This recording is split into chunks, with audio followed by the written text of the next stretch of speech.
Terima kasih Anda masih bersama kami dalam Sapa Indonesia Pagi. Saudara Sekjen PBB Antonio Guterres khawatir atas serangan militer Amerika Serikat terhadap 3 situs nuklir Iran.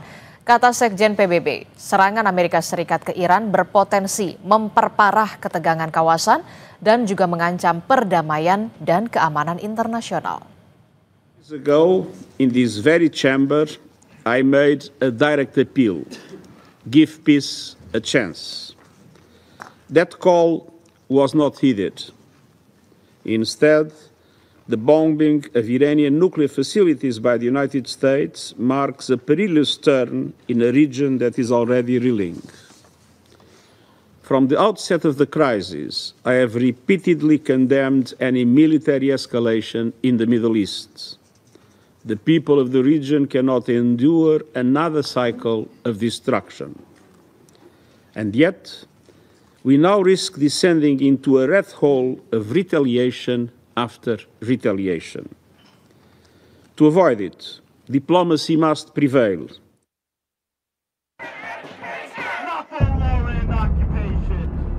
Sejumlah aksi unjuk rasa disuarakan warga Amerika Serikat yang mengecam tindakan pemerintah Amerika Serikat yang menyerang 3 situs nuklir Iran. Kerumunan orang berkumpul di luar gedung Washington Post sebelum berbaris menuju Gedung Putih, memegang tanda dan spanduk melambaikan bendera Palestina dan Iran dan meneriakkan slogan-slogan anti-perang. Tak hanya di Amerika, aksi unjuk rasa mengecam serangan Israel dan Amerika Serikat ke Iran juga berlangsung di London, Inggris. Serangan terhadap fasilitas nuklir Iran sangat berisiko terhadap warga sipil sebab radiasi nuklir yang bocor dapat membahayakan keselamatan. Di ibu kota Filipina, Manila, pengunjuk rasa juga berkumpul untuk menyuarakan keberatan mereka. Serangan Amerika Serikat ke Iran bisa membuat Iran membalas serangan yang dapat memicu konflik regional yang lebih luas. Sebelumnya, Amerika Serikat turun tangan di perang Israel dan Iran. Presiden Amerika Serikat Donald Trump mengklaim telah menghancurkan 3 situs nuklir Iran di Fordow, Natanz, dan Isfahan. A short time ago, the U.S. military carried out massive precision strikes on the 3 key nuclear facilities in the Iranian regime, Fordow, Natanz, and Isfahan. Everybody heard those names for years as they built this horribly destructive enterprise. Our objective was the destruction of Iran's nuclear enrichment capacity and a stop to the nuclear threat posed by the world's #1 state sponsor of terror. Tonight I can report to the world that the strikes were a spectacular military success. Iran's key nuclear enrichment facilities have been completely and totally obliterated. Menteri Luar Negeri Iran Abbas Araghchi mengutuk serangan Amerika Serikat, terutama terhadap 3 fasilitas utama nuklirnya. Abbas tegaskan tindakan Amerika Serikat keterlaluan dan akan memiliki konsekuensi yang kekal. The warmongering and lawless administration in Washington is solely and fully responsible for the dangerous consequences and far-reaching implications of its act of aggression. In accordance with the UN Charter and its provisions allowing a legitimate response in self-defense, Iran reserves all options to defend its security interests and people. Serangan rudal Iran pun diluncurkan secara intens sejak serangan pertama kali dilakukan terhadap Iran yang dilakukan Israel 13 Juni lalu. Ketegangan kemudian semakin meningkat terlebih setelah serangan dilakukan Amerika Serikat yang menargetkan 3 lokasi fasilitas nuklir Iran. Sementara Sekretaris Jenderal PBB Antonio Guterres mengkritisi serangan itu dan menyebutnya sebagai ancaman terhadap perdamaian dan keamanan internasional. Tim Liputan Kompas TV. Saudara, serangan udara militer Amerika Serikat terhadap 3 fasilitas nuklir Iran bisa berbuntut panjang. Pasca serangan Amerika Serikat, Iran kembali membalas serangan pada hari Minggu 22 Juni. Tindakan pemerintah Amerika Serikat, yakni serangan yang dibuat oleh Presiden Amerika Serikat Donald Trump, mengisyaratkan Amerika Serikat masuk dalam konflik Timur Tengah. Apa dampaknya bagi situasi keamanan global? Dan bagaimana pula PBB bisa mengatasi konflik berkepanjangan ini? Kita bahas di pagi hari ini bersama dengan sejumlah narasumber melalui sambungan daring. Ada praktisi dan pengajar hubungan internasional Sinergi Policies. Sudah ada Mbak Dina Prapto Raharja, kemudian ada anggota Komisi 1 DPR RI dari fraksi PKB, Pak Oleh Soleh, kemudian juga ada kontributor Kompas TV, Mas Heri Supriyono yang saat ini berada di Azerbaijan. Selamat pagi Bapak-bapak dan juga Mbak Dina. Selamat pagi. Selamat pagi semuanya. Iya, kita lihat bagaimana konflik Iran dan juga Israel memanas dan makin sengit ketika Amerika Serikat dalam tanda kutip adalah ikut campur tangan begitu ya dalam konflik Iran dan juga Israel ini. Tapi saya ke Mas Heri dulu. Mas Heri, Anda saat ini berada di Azerbaijan. Bagaimana situasi di sana dan nanti skemanya bersama dengan warga negara Indonesia lain akan dievakuasi kembali ke tanah air ini nanti akan seperti apa, Mas Heri?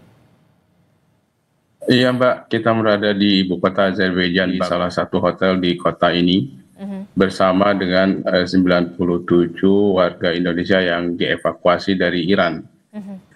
Hari ini rencananya ada sekitar 29 seat yang akan diberikan kepada kita untuk penerbangan ke Indonesia, namun masih belum diumumkan siapa nama-nama yang akan berangkat hari ini untuk penerbangan pertama.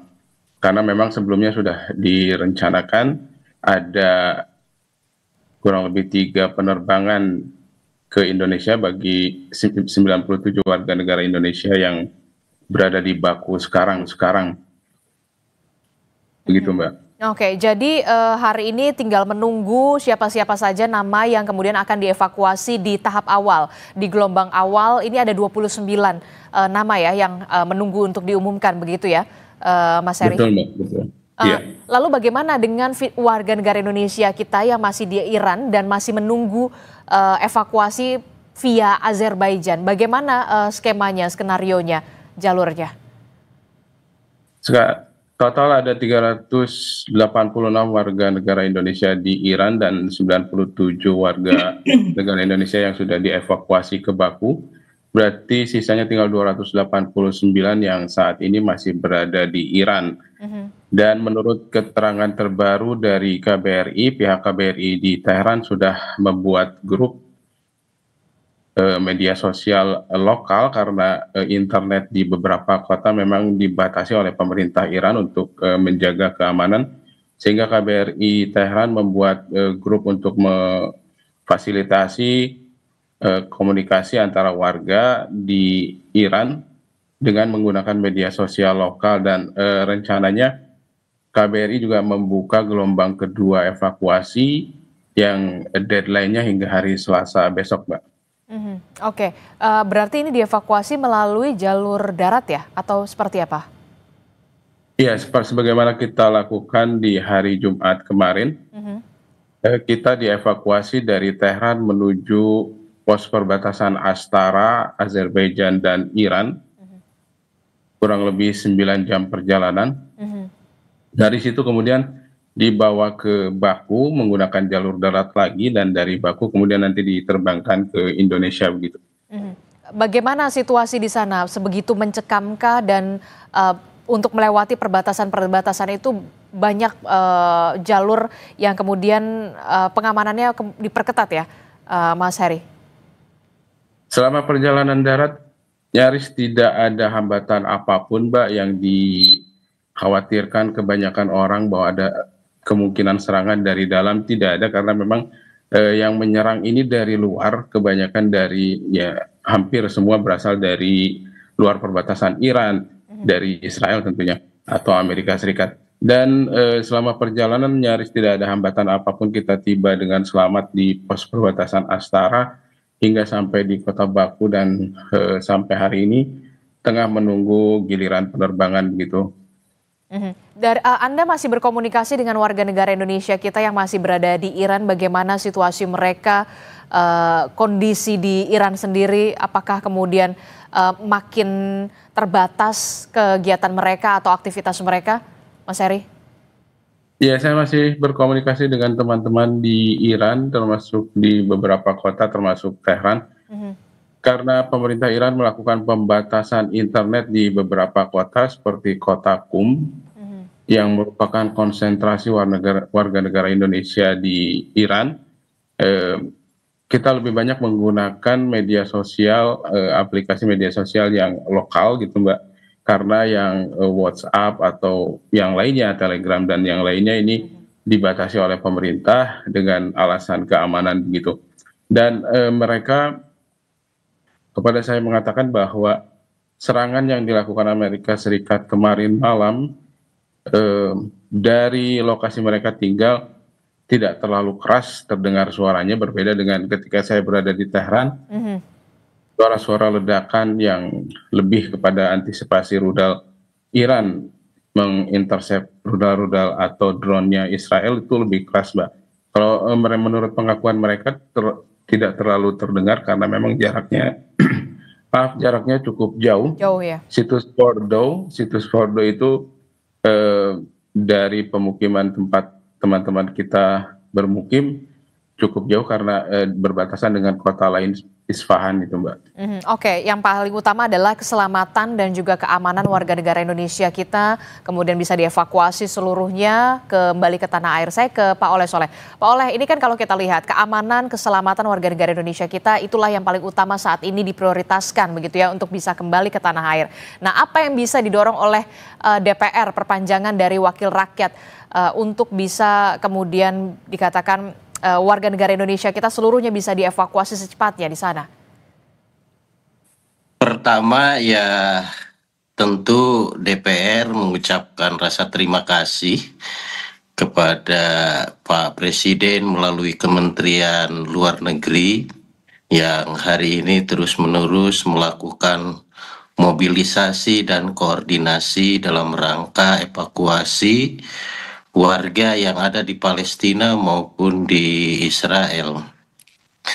Namun demikian, setelah kita mendengar tadi koresponden Kompas yang ada di Iran, tentu ini perlu pemerintah lebih gercep lagi. Walaupun tadi ada sebuah keterangan bahwa seolah-olah quote and quote bahwa di sana itu seolah-olah tidak ada hal-hal yang mengkhawatirkan ketenangan. Namun demikian, kita melihat dari media bahwa eskalasi perang ini cukup semakin hari semakin memanas. Ya. Baik dari Iran maupun dari Israel yang di mana Amerika hari ini sudah ikut campur dan bahkan mengancam. Oleh sebab itu, lebih cepat lebih baik.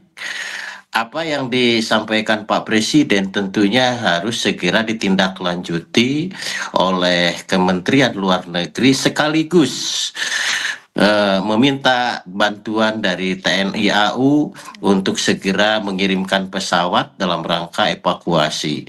Jangan ditunda-tunda lagi. Kalau kami meminta jangan ditunda-tunda lagi, sesegera mungkin 380 orang sekian ini segera dievakuasi demi keselamatan dan keamanan warga Indonesia. Jadi pemerintah Indonesia diminta untuk bisa kembali bergerak cepat untuk bisa mengevakuasi seluruh warga negara Indonesia kita demi keamanan dan juga keselamatan nasib dari WNI kita yang sampai saat ini begitu ya masih ada di Azerbaijan begitu untuk bisa kembali ke tanah air karena situasi dan juga kondisinya ini semakin memanas begitu ya, semakin tidak kondusif begitu. Saya ke Mbak Dina. Mbak Dina, ini kalau kita lihat ya, Amerika Serikat ini kan ya kita sudah tahu memang dalam tanda kutip ya bestinya Israel begitu ya, dengan adanya konflik Iran dan juga Israel, apa yang membuat akhirnya kemudian Amerika Serikat ini campur tangan begitu ya, campur tangan dalam konflik di Timur Tengah ini dan sampai akhirnya berani masuk di perang antara Iran dan juga Israel ini, Mbak Dina? Kalau saya melihat ada 3 dimensi isu di sini ya, 3 dimensi cara melihat Amerika Serikat ke dalam konflik ini. Pertama bahwa minggu sebelumnya itu kan Iran dan Amerika Serikat memulai lagi duduk bersama difasilitasi, dimediasi oleh Oman ya, untuk membicarakan cara-cara yang lebih berbasis diplomasi untuk menghilangkan segala kekhawatiran negara-negara yang ada di Timur Tengah bahwa Iran itu sedang mengembangkan senjata nuklir yang berbahaya. Kita tahu dulu di 2017 sebenarnya sudah ada itu settlement, itu ada persetujuan itu kan dengan JCPOA di zamannya Obama. Tapi kan begitu masuk eranya Trump jilid 1 langsung ditinggal gitu aja kan. Nggak jelas alasannya apa. Lalu sekarang tiba-tiba Trump tanpa ada yang tahu juga isi kesepakatannya apa atau sudah sampai mana pembicaraannya, tiba-tiba terjadi perubahan ini. Itu satu dimensi. Jadi Trump sendiri di kampanye kan mengatakan ingin menjadi presiden yang dikenal membawa perdamaian. Jadi agenda satu yang dia ingin checklist gitu ya, itu agenda pertama. Kemudian yang kedua, di sisi lain dia tahu bahwa Israel itu sebenarnya akan kurang suka kalau situasi Timur Tengah itu stabil, karena kemudian tidak ada excuse ya, tidak ada alasan lagi berarti kan, kemudian dia harus minta-minta kepada Amerika Serikat atau Eropa misalnya, tolong dong bantu beri kami perlindungan. Jadi itu dimensi yang kedua. Jadi relasi antara Amerika Serikat dengan Israel itu menjadi satu dimensi yang lain. Yang ketiga, kalau kita lihat dalam situasi yang lebih makro lagi, Amerika Serikat ini dalam posisi di tingkat global juga mempertaruhkan reputasinya sebagai major power, hegemon di dunia yang sebelum Trump masuk ini kan sebenarnya sudah kelihatan turun sekali ya dimensi pengaruhnya. Nah sekarang dengan dia bilang kemarin sempat ada semacam ejekan gitu ya di media sosial bahwa Trump itu di mana-mana selalu bilang 2 weeks, everything in 2 weeks gitu, selalu menunggu dalam waktu 2 minggu apapun, soal tarif, soal Iran, soal Cina, apapun.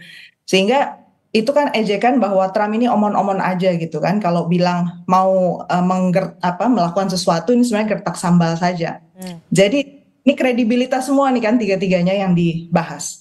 Jadi for once and for all saya kira Trump ingin menunjukkan bahwa saya bisa, saya masih ada gitu kan, dan Amerika Serikat masih great gitu. Jadi kembali lagi kalau Trump itu esensinya menurut saya ke diri dia sebagai seorang pemimpin dan dia ingin menunjukkan bahwa agenda kampanye dia masih jalan.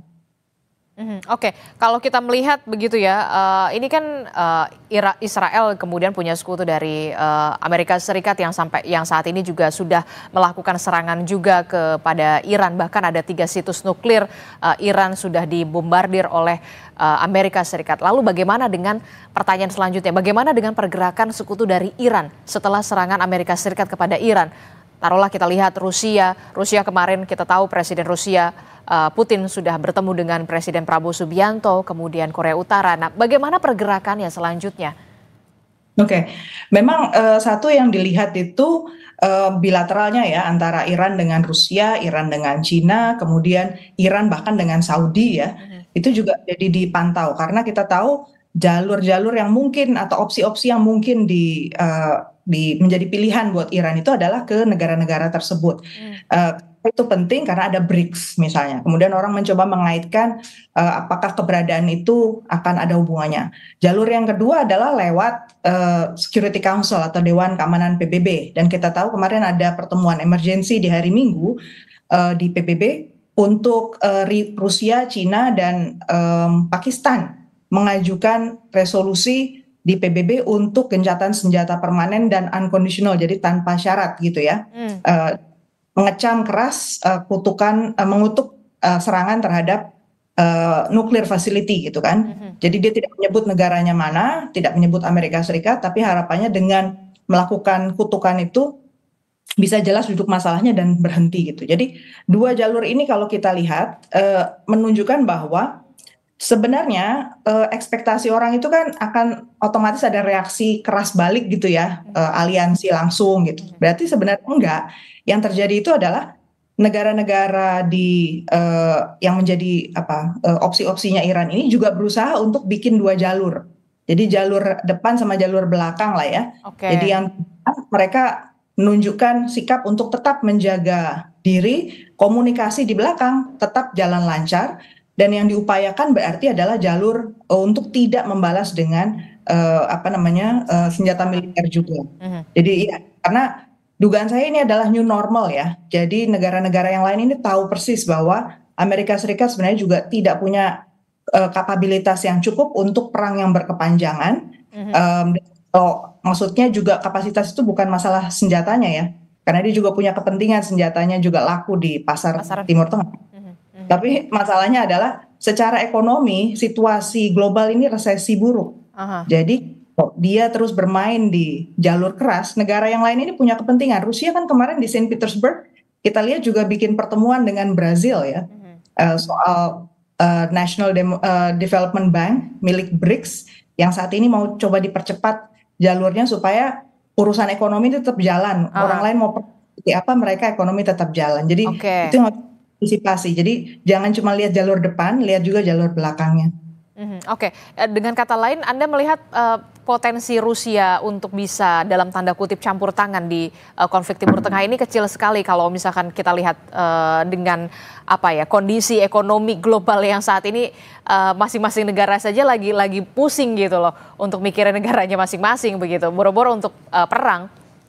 Rusia dan Cina itu posisinya sangat berhitung ya, karena mereka sudah satu sisi Rusia itu masih punya beban Ukraina.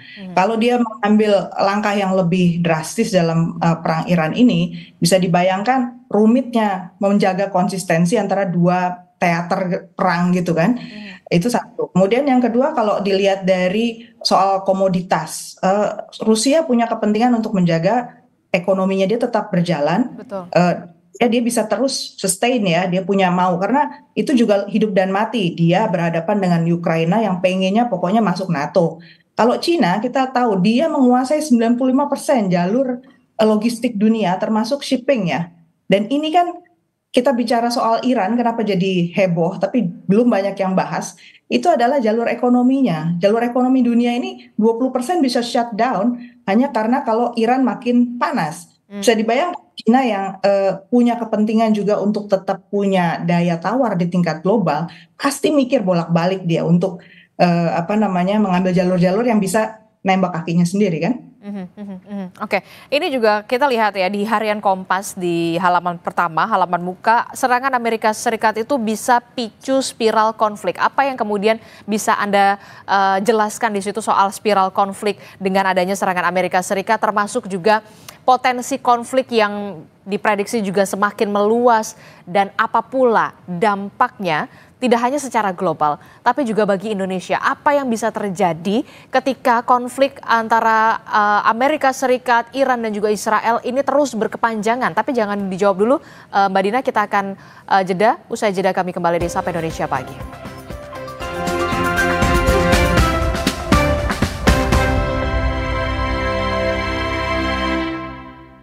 لبيك اللهم لبيك لبيك لا شريك لك لبيك. Pemerintah Arab Saudi menargetkan pada tahun 2030. Terima kasih Anda masih bersama kami di Sapa Indonesia Pagi. Saudara, masih membahas soal bagaimana konflik di Timur Tengah antara Iran dan juga Israel yang semakin sengit dan juga semakin memanas setelah ada campur tangan atau ikut campur dari Amerika Serikat yang juga turut menyerang dari Iran. 3 situs nuklir Iran kemudian dibombardir oleh Amerika Serikat, dan apa dampaknya bagi global dan juga bagi Indonesia terutama, masih membahasnya bersama dengan Pak Oleh Soleh dari DPR, kemudian ada dari warga negara Indonesia kita yang koresponden juga Kompas TV, kemudian juga ada Mbak Dina. Mbak Dina, sebelum saya bertanya soal apa dampak secara global dan terutama bagi Indonesia dengan konflik Timur Tengah, Iran dan juga Israel yang ikut campur tangan Amerika Serikat, tapi kemudian saya ingin juga bertanya begini, antara Iran, Israel, Amerika Serikat, kok ya rasa-rasanya polanya sama ya seperti apa yang dilakukan pada saat itu kepada Irak dan untuk penggulingan Saddam Hussein. Benarkah pola-pola semacam ini terus dilakukan berulang dan saat ini adalah targetnya adalah ke Iran? Jadi pola yang konsisten terjadi itu sekarang sebenarnya adalah pergerakan negara-negara dunia untuk mencoba melepas diri dari dominasi Amerika Serikat di bidang ekonomi maupun pengaruh politik. Mengapa? Karena Amerika Serikat kelihatan makin ingin punya agenda sendiri dan secara ekonomi memang dia sebenarnya tidak bisa sustain ya untuk tanggung jawab global seperti biasanya dia lakukan sebelumnya. Tapi di sisi lain Amerika Serikat itu masih relatif terdepan lah dari segi penguasaan teknologi persenjataan. Makanya untuk hal-hal yang sifatnya untuk defense, kemudian untuk attack, itu untuk perang gitu ya, itu masih mengandalkan senjatanya Amerika Serikat. Nah, dalam posisi untuk melepas pengaruh dominasi Amerika Serikat ini kan muncul pilar-pilar baru nih, pola-pola baru maksudnya, kubu-kubu baru. Ada Rusia, ada Cina, kemudian sebenarnya ada yang lebih middle power juga udah mulai muncul ya, ada Turki, ada India, itu mulai muncul. Berusaha untuk mencari bentuk sendiri dan lebih otonom terhadap pengaruh Amerika Serikat. Nah, dalam situasi yang seperti ini Anda bisa membayangkan apa yang diperebutkan, sumber daya alam. Dan sumber daya alam ada macam-macam ya, ada yang memang sangat belum bisa tergantikan seperti fosil, minyak dan gas, tapi juga ada yang rare earth mineral, yang mineral tanah jarang, yang fungsinya juga sebenarnya untuk mencoba menggantikan sejumlah hal yang sifatnya fosil tadi untuk energi terbarukan, kemudian juga untuk lebih advance teknologi. Jadi peperangan di tingkat global itu sebenarnya adalah ketika mau melepas ini kan dia harus menguasai sumber-sumber yang memang jarang itu. Jadi dalam situasi seperti ini kita bisa membayangkan bagaimana penggunaan pendekatan militer kemudian. Nah, memang polanya akhirnya kita lihat Timur Tengah ini kalau di peta dunia itu kan posisinya di tengah dan dia menjadi hub ya untuk jalur perdagangan lewat, kemudian juga untuk jalur fosil fuel itu keluar dan menggerakkan ekonomi dunia, energi ya kan, sumber energi itu kan ada di sana, panasnya bumi itu ada di sana gitu ya, ibaratnya. Wilayah inilah yang ternyata dijaga untuk tidak stabil. Nah, gimana caranya tidak stabil?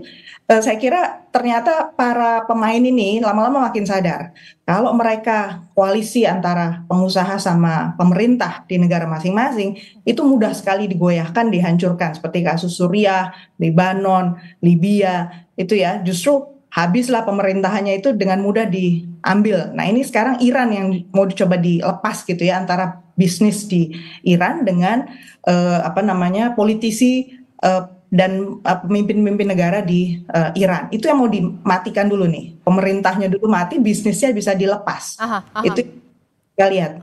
Oke, lalu kemudian yang jadi pertanyaan selanjutnya, dampak terhadap secara global seperti apa dan bagi Indonesia terutama. Benarkah ketika perang antara Iran, Israel, Amerika Serikat ini terus berkepanjangan, berdampak buruk tentu saja untuk ekonomi global, dalam hal ini adalah harga minyak dunia yang semakin bergejolak begitu ya, termasuk juga soal krisis energi. Nah, itu yang harus dikhawatirkan. Sebenarnya ada banyak lini ya, kita bisa ngomong sampai seharian sebenarnya karena dimensinya banyak. Tapi tadi dimensi bahwa negara itu dilemahkan supaya resourcesnya, sumber daya alam itu bisa diambil dengan lebih leluasa. Bahkan ketika politiknya pun bisa dipecah untuk menguasai beberapa wilayah dan menjaga. Yang penting ada security lah untuk sejumlah bisnis yang sifatnya berbasis mineral. Itu yang harus kita waspadai juga. Jadi modal seperti ini memecah belah situasi bahkan dengan jalur kekerasan militer itu bisa saja terjadi di wilayah kita juga. Kita udah lihat terjadi di Myanmar. Myanmar itu basisnya kan apa? Coba kurangnya kekuatan tentara mereka awalnya gitu kan. Tetapi kemudian itu bisa dipecah, sekarang bisnis orang pikir Myanmar masih ada, baik-baik aja gitu kan. Sepertinya padahal situasi di lapangan itu kan bisnisnya yang baik-baik saja, masyarakatnya menderita.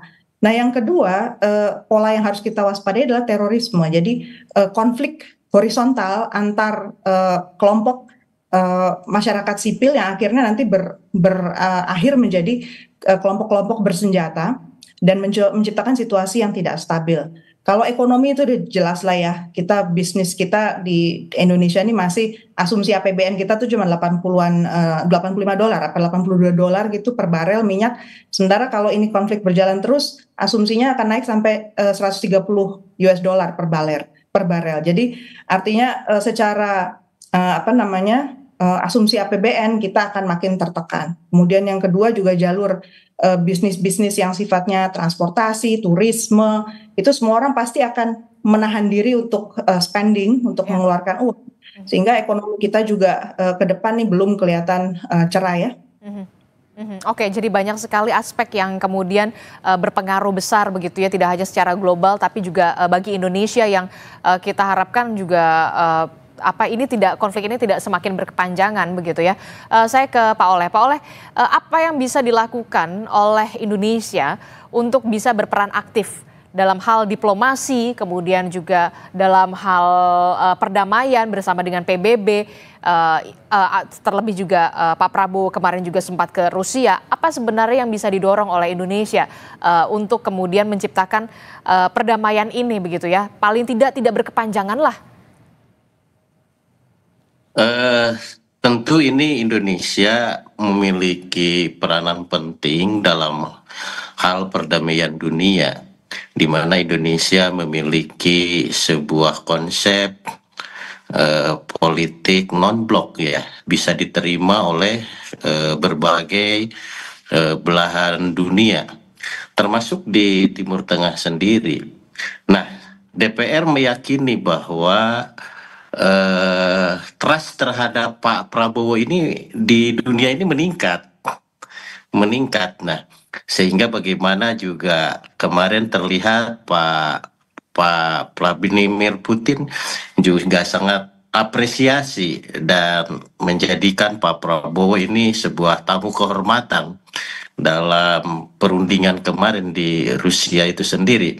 Nah, tentu ini juga Pak Prabowo bisa melobi Cina, bisa melobi Rusia, bisa juga melobi negara-negara Timur Tengah, terutama dalam hal bagaimana ini soal peran PBB.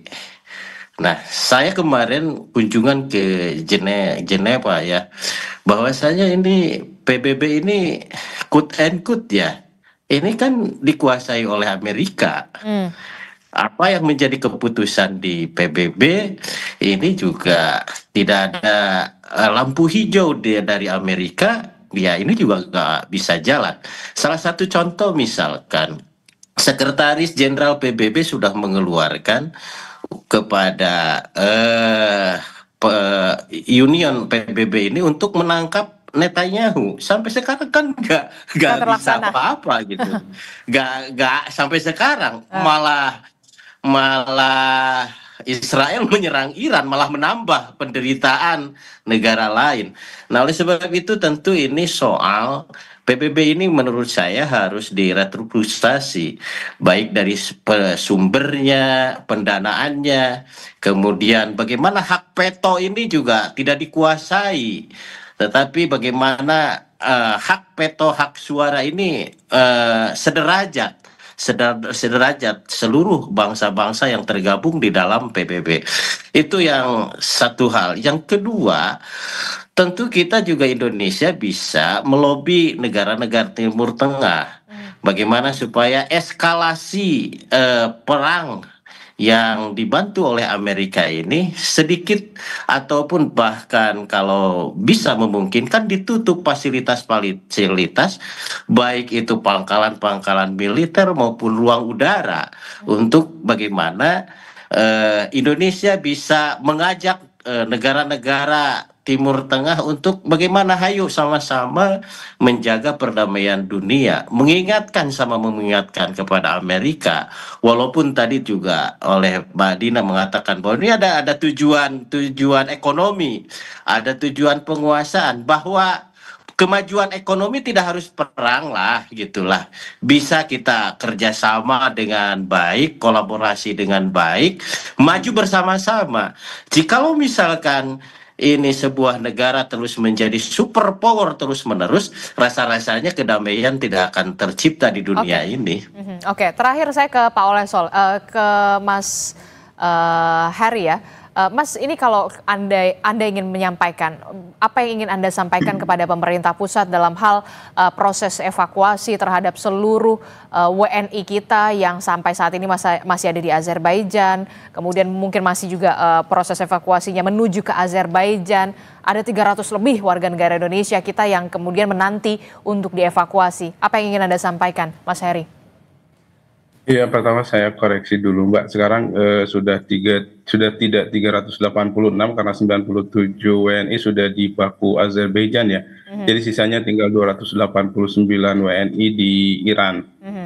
Terus terang kami menyampaikan terima kasih kepada KBRI Tehran dan KBRI Azerbaijan yang telah memfasilitasi evakuasi kami pada hari Jumat lalu hingga sampai ke Baku, Azerbaijan dengan selamat. Dan sisanya teman-teman yang masih ada di Tehran sekitar 289 juga terus dipantau keamanannya oleh pihak KBRI Tehran yang masih menempatkan personelnya sekitar 8 orang di Tehran untuk membantu warga negara Indonesia yang masih ada di Iran secara keseluruhan. Dan menurut himbauan mereka dari KBRI Tehran meminta warga negara Indonesia di seluruh Iran untuk tidak menunda hingga akhir waktu, tidak menunda hingga detik-detik terakhir sehingga kondisi sampai kritis dan KBRI kesulitan untuk melakukan evakuasi. Namun alasan mereka untuk tidak sampai mengikuti gelombang pertama evakuasi memang alasannya adalah karena mereka masih merasa aman. Iya, karena masih merasa aman karena memang kota-kota mereka tidak seperti Tehran yang menjadi target utama serangan Israel. Di kota-kota lain cukup kondusif dan serangan-serangan tidak seperti di Tehran begitu. Kemudian juga sebagaimana pengalaman yang saya miliki, serangan-serangan tersebut itu kalau saya tidak keliru mungkin sekitar 80%, 85% berhasil di intercept atau ditangkis oleh rudal-rudal Iran. 1-2 yang kemudian mengenai target dan itu pun dari pemukiman WNI berjarak yang cukup jauh. Gitu. Oke, kita tentu saja berharap warga negara Indonesia kita juga tidak bersikukuh begitu ya untuk tetap berada di Teheran ataupun di Iran begitu ya, walaupun memang mengatakan iya yang wilayah kami masih kondusif, tapi setidaknya keamanan dan juga keselamatan itulah yang paling utama gitu. Jangan sampai kemudian sudah semakin memanas, tidak kondusif, barulah minta dievakuasi begitu ya. Itu yang kemudian menjadi underline kita. Saya terakhir ke Mbak Dina. Mbak Dina, Anda melihat atau memprediksi bagaimana dengan konflik yang terjadi Timur Tengah ini dengan masuknya Amerika Serikat untuk ikut campur dalam tanda kutip. Apakah ini baru permulaan ataukah kemudian ada hal-hal yang bisa menurunkan tensi dari serangan antara ketiga negara ini begitu ya? Apa yang bisa dilakukan oleh dunia dalam hal ini? Oke, kalau melihat situasinya di Israel, saya fokusnya ke Israel karena kalau melihat situasinya ini sebenarnya penggerak dari Amerika bersikap itu adalah Israel. Jadi kalau Israel itu masih kekeh gitu ya, ibaratnya masih tetap punya keteguhan untuk pokoknya dia masih ngerasa nggak aman gitu, maka semua musuhnya di kawasan itu harus dihabisi gitu. Kita lihat sudut pandang seperti ini udah dari kemarin kan udah mulai dari Libanon dia serang ya, kemudian Suriah, kemudian sekarang terus Palestina, kemudian sekarang Iran. Jadi secara nggak sadar kita sebenarnya membiarkan si Israel ini bergerak makin lebar ya, wilayah yang dia rusak di sekitarnya hanya demi alasan bahwa dia merasa tidak aman. Amerika Serikat sebenarnya sedang menjadi bonekanya Israel saat ini ya. Mau aja gitu disuruh untuk menjadi pelindung, menjadi tameng. Jadi situasinya masih berapa lama menurut saya orang Indonesia di Iran harus segera evakuasi ya, memikirkan lebih gambar yang lebih makro gitu, jangka panjang, karena situasi Timur Tengah ini bukan tidak mustahil bergerak ke arah konflik yang lebih melebar, bukan karena negara-negara Gulf misalnya negara-negara Teluk posisinya sekarang saat ini berusaha untuk menahan diri betul. Jadi negosiasi di belakang layar itu terjadi ya antara Saudi sama Iran, kemudian Qatar, kemudian Oman, itu mereka ngomong semua di belakang. Jadi presiden kita pun kalau saya boleh punya pandangan sedikit gitu ya, kita itu jangan cuma memperhatikan yang ada di depan. kenapa masih ada respect gitu ya kepada pihak Indonesia? Karena masih ada ekspektasi bahwa dari misalnya intelijen, kemudian kekuatan ekonomi, itu kan panggung-panggung belakang ya, itu kita punya intercept, punya informasi lebih, sehingga kita bisa membangun narasi tertentu yang membuat situasi jadi lebih stabil. Nah, jadi jangan cuma mengandalkan tampil di depan, muncul di sini, tapi di belakangnya kosong. Nah, itu yang paling berbahaya sebenarnya, karena yang dimainkan sekarang itu layar belakang. Depan itu sekarang sebenarnya boleh saya katakan nggak bisa terlalu dipercaya lah.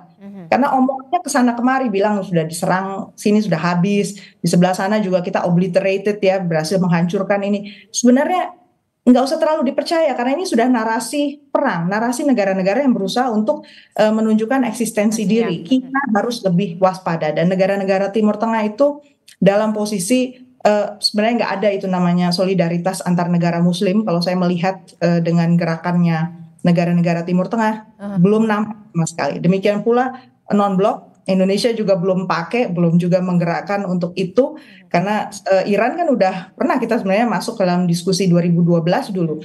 Iran tanda tangan kita bareng-bareng negara non-blok 120 bilang bahwa Iran itu punya hak untuk membangun peaceful energy di bidang nuklir.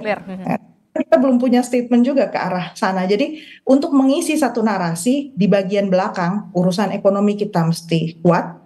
Kemudian juga urusan intelijen kita, baik itu intelijen diplomasi maupun untuk pertahanan keamanan juga harus betul-betul kuat. Oke, kita Mbak Aditi, boleh saya tambahkan, Mbak? Oke, silahkan, singkat saja.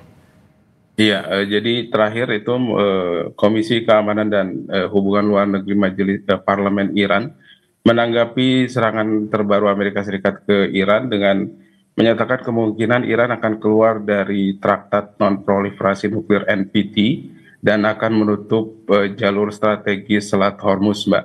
Yang dari situ kita tahu 20% perdagangan minyak dunia melewati jalur Selat Hormuz tersebut, begitu, Mbak. Ya.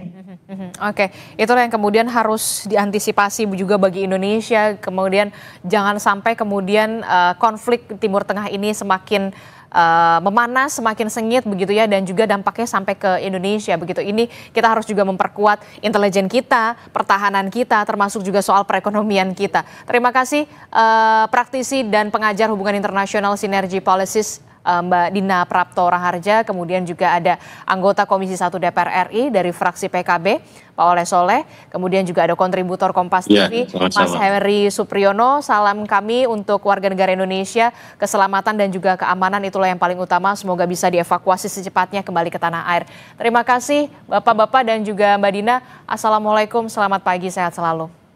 Selamat pagi. Waalaikumsalam.